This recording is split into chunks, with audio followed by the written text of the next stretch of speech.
আসসালামু আলাইকুম ওয়া রাহমাতুল্লাহি ওয়া বারাকাতুহু।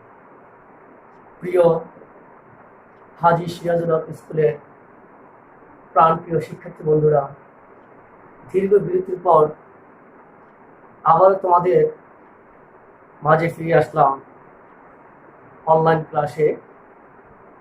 আজ আমি ষষ্ঠ, সপ্তম এবং অষ্টম শ্রেণীর শিক্ষার্থী বন্ধুদের জন্য একটি গুরুত্বপূর্ণ টপিকস আলোচনা করব।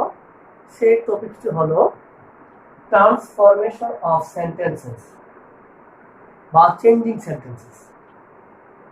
এটা আমাদের জন্য অতীব গুরুত্বপূর্ণ। আমরা assertive, interrogative, imperative, optative, exclamatory এই সেন্টেন্সগুলোকে আমরা পরিবর্তন করব। যেরকম অ্যাসার্টিভ সেন্টেন্স অ্যাফার্মেটিভ এবং নেগেটিভ। অ্যাফার্মেটিভকে আমরা নেগেটিভে করব, নেগেটিভকে অ্যাফার্মেটিভ করব, অ্যাসার্টিভকে ইন্টারগেটিভ করব, ইন্টারগেটিভকে অ্যাসার্টিভ করব, ইম্পারেটিভকে অ্যাসার্টিভ করব বা অ্যাসার্টিভকে এক্সক্লামেটরি করব। এভাবে আমরা এই সেন্টেন্সগুলোকে পরিবর্তন করব। তার ধারাবাহিকতায় আমরা ভয়েস চেঞ্জ এবং ডিগ্রি কম্পারিজন অফ অ্যাডজেক্টিভ যেটা বলা হয়, আমরা সেগুলো নিয়ে আলোচনা করব। তা আজ আমরা আমাদের পার্ট 1-এ এই ট্রান্সফরমেশন অফ সেন্টেন্সেসের অ্যাফার্মেটিভ থেকে কিভাবে নেগেটিভ করতে হয় সে সম্পর্কে আজকে আমরা ধারণা নেব।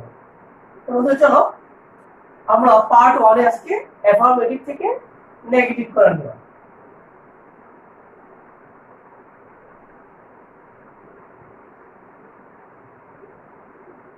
Affirmative two negative. Affirmative two negative করার আগে একটি কথা বলে নেই, যেটা হলো যে আমরা যখন অ্যাফার্মেটিভ সেন্টেন্সকে মানে হাবোধক কোনো বাক্যকে নাবোধক বাক্যে আমরা রূপান্তর করবো, সেক্ষেত্রে দেখতে হবে যে তার অর্থের কোনো পরিবর্তন হবে না। আমি একটা ছোট একটা উদাহরণ দিচ্ছি, যেমন আমি ফুল পছন্দ করি। আমি ফুল পছন্দ করি, এটা একটা অ্যাফার্মেটিভ হাবোধক সেন্টেন্স। এটা কিন্তু আমি নাবোধক করি, স্বাভাবিক বিষয় যে আমি ফুল পছন্দ করি না, কিন্তু না, সেক্ষেত্রে যদি কোনো অপোজিট মিনিং থাকে, যেটা যে কোনো ওয়ার্ডের যদি বিপরীত শব্দ থাকে, তাহলে ওই সেন্টেন্সে ওই বিপরীত শব্দটা ব্যবহার হবে। যেমন পছন্দ করা, তার বিপরীত শব্দ কি? অপছন্দ করা। যেমন আমি ফুল পছন্দ করি, এটা যদি নেগেটিভ করি তাহলে কি হবে? আমি ফুল অপছন্দ করি না। তার অর্থ একই রইল। ফুল পছন্দ করি মানে কি? অপছন্দ করি না। অপছন্দ করি মানে কি? পছন্দ করি। পছন্দ করি।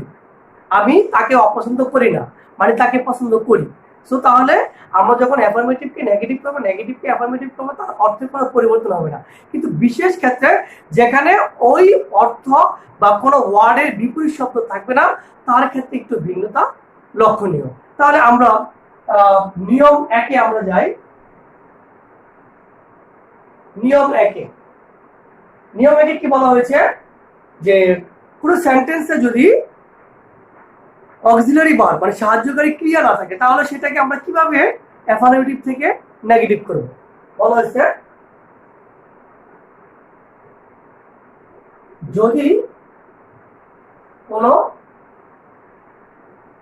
সেন্টেন্সে অক্সিলিয়ারি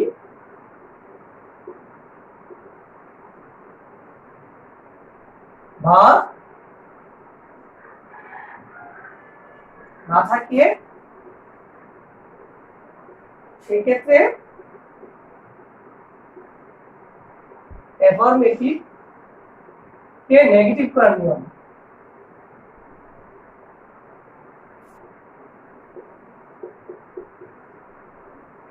আমরা একটা স্ট্রাকচার অনুযায়ী করব। স্ট্রাকচার, গঠন প্রণালী। Subject do not, does not, did not plus verb থেকে ভার্বের ওয়ান অংশ আছে প্লাস বাকি অংশ।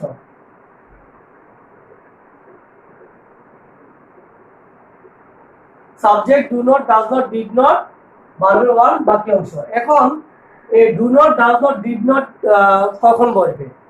Do not, do not, does not, did not কখন বসবে সেটা আমরা জানবো। এই do not, does not, did not বসবে হচ্ছে সেন্টেন্সের এই ভার্বের উপর নির্ভর করবে। আমরা ভার্বের ওয়ান মানে বেস ফর্মকে বলা হয়, যেটা বেস ফর্ম, সেই বেস ফর্মের উপর নির্ভর করবে যে ভার্বটা বেস ফর্মটা কি হবে, বেস ফর্ম হবে না পাস্ট ফর্ম হবে, আমরা এই ভার্বের দিকে খেয়াল রাখবো। এখন ডু নট কখন বসবে, ডাজ নট কখন বসবে, ডিড নট কখন বসবে।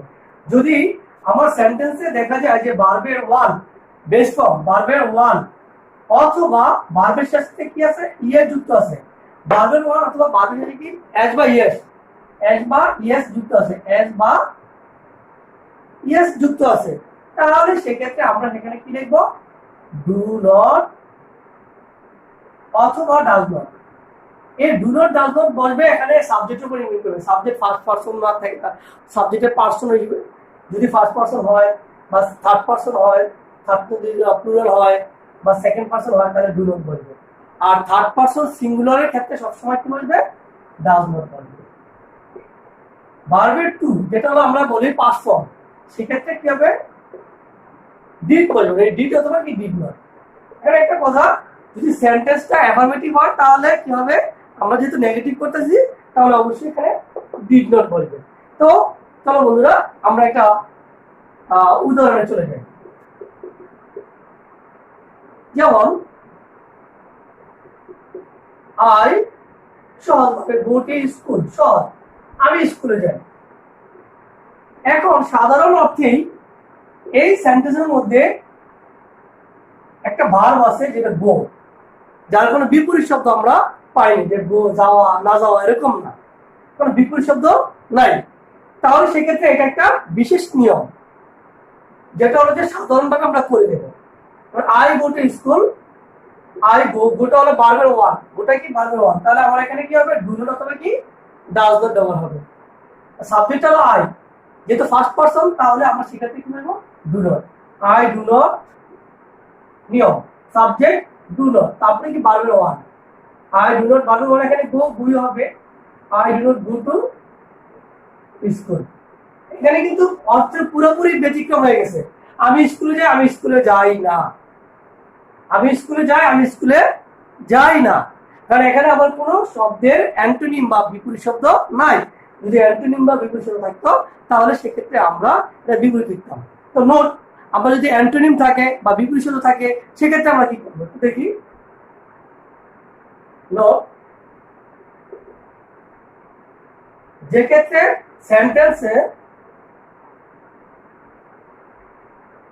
সেন্টেন্সে অপোজিট মিনিং বা অ্যান্টোনিম, অপোজিট ওয়ার্ড থাকবে, সেক্ষেত্রে ওই অপোজিট ওয়ার্ডটি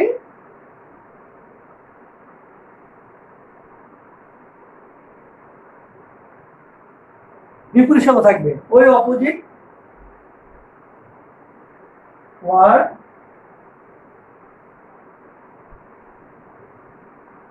কি বোঝাতে হবে। যে ক্ষেত্রে সেন্টেন্সে অপোজিট ওয়ার্ড থাকবে, যেটা অপোজিট ওয়ার্ড হয়, যেমন লাইক, ডিসলাইক, অপোজিট ওয়ার্ড, তাহলে সেক্ষেত্রে আমরা অপোজিট ওয়ার্ডটি বসাবো। যেমন আমরা উদাহরণে চলে যাই, আমরা একটা উদাহরণ দেখছিলাম, এখন আমরা আরেকটা উদাহরণ চলে যাই। আরেকটা উদাহরণ কি হবে, যেমন she likes flower, she likes flower, তাহলে আসো she subject, she likes flower, তাহলে আমরা এখানে ডু, ডাজ, ডিড, এখানে কি হবে, ডাজ হবে, কি হবে, ডাজ। যেহেতু আমার এটা ভার্বের শেষে এস বা ইএস যুক্ত হয়েছে, সেক্ষেত্রে আমার ডু নট না হচ্ছে ডাজ হবে, তাহলে she does not। লাইক, লাইকের বিপরীত কি, ডিসলাইক, এখন কিন্তু ভার্বের ওয়ান হয়ে যাবে, ডিসলাইক না, সে ফুল অপছন্দ করে না, she does not dislike flower, সে ফুল অপছন্দ করে না। এই যে এখানে একটা বিপরীত শব্দ, যা বিপরীত শব্দ আছে আমরা তার বিপরীত শব্দ লিখে ফেললাম। তাহলে যে ক্ষেত্রে সেন্টেন্সে অপোজিট ওয়ার্ড থাকবে সেক্ষেত্রে ওই অপোজিট ওয়ার্ডটি বসাতে হবে। তার অপোজিট ওয়ার্ডটি বসাতে হবে। সেক্ষেত্রে তার অপোজিট ওয়ার্ডটি বসাতে হবে।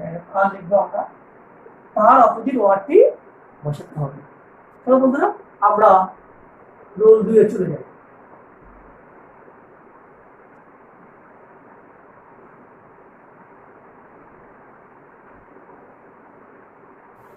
যদি কোন সেন্টেন্সে অক্সিলারি ভার্ব থাকে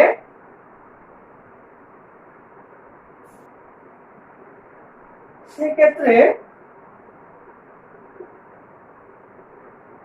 অ্যাফার্মেটিভকে নেগেটিভ করার নিয়ম।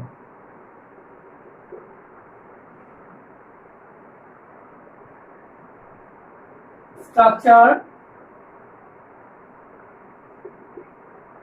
যেমন subject, auxiliary verb am, is, are, was, were এগুলো বলা হয় অক্সিলারি ভার্ব বা বি ভার্ব। আমরা বি ভার্ব বলতে পারি এটাকে। প্লাস নট প্লাস ওয়ার্ডটি অ্যান্টোনিম, যে ওয়ার্ডটা এখানে আবার বেশি ম্যাক্সিমাম ক্ষেত্রে এখানে আমাদের অ্যাডজেক্টিভ থাকবে। অ্যাডজেক্টিভ দিয়েই আমাদের এই বাদ দিয়ে সেন্টেন্সগুলো শুরু হয়। অ্যাডজেক্টিভের অ্যান্টোনিম, অ্যাডজেক্টিভ এর অপোজিট বা অ্যান্টোনিম,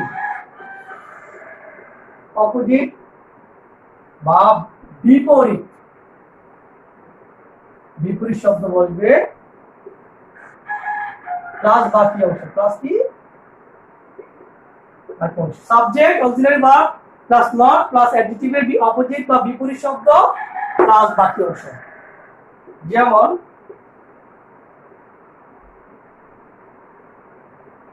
রহিম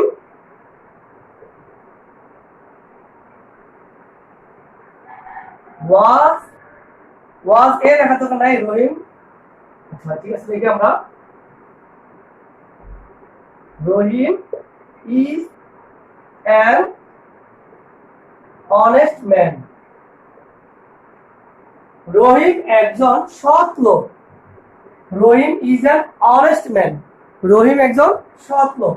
আমরা এটাকে নেগেটিভ করবো। কি করবো? ওটা নেগেটিভ করবো। কিভাবে করবো? সাবজেক্ট, সাবজেক্ট কি? রহিম। অক্সিলারি ভার্ব ইজ, যদি এখানে কোনো আর্টিকেল থাকে আমরা আর্টিকেল বসাই নেব। রহিম ইজ এর। এখন অ্যাডজেক্টিভের অপোজিট, অনেস্ট একটা অ্যাডজেক্টিভ, এটা অপোজিট কি হবে? ডিসঅনেস্ট। রহিম ইজ সরি আমরা নট বসাই নেই। Rahim is not, subject Rahim, auxiliary verb is, তারপরে কি? নট। Rahim is not. এখন একটু খেয়াল করতে হবে আমার ডিসঅনেস্ট, অনেস্টের বিপরীত কি? ডিসঅনেস্ট।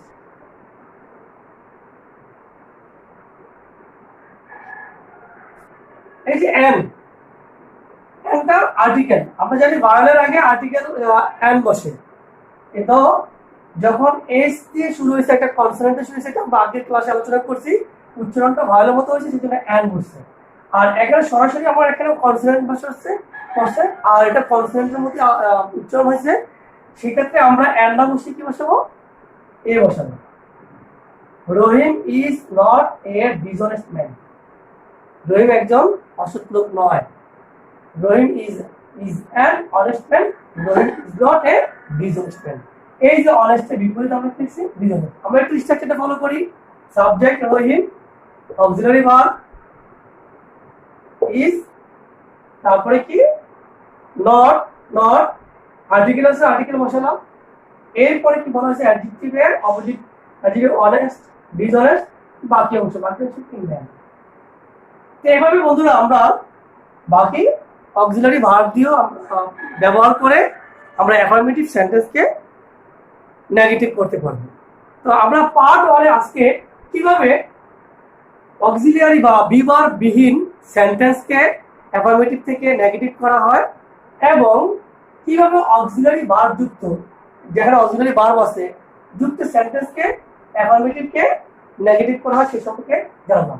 পরবর্তী ক্লাসে আমরা বাকি যে অ্যাফার্মেটিভ থেকে নেগেটিভের রুলসগুলো আছে আমরা আলোচনা করব। সে পর্যন্ত তোমরা অপেক্ষা করো। আজ আর নয়। আসসালামু আলাইকুম।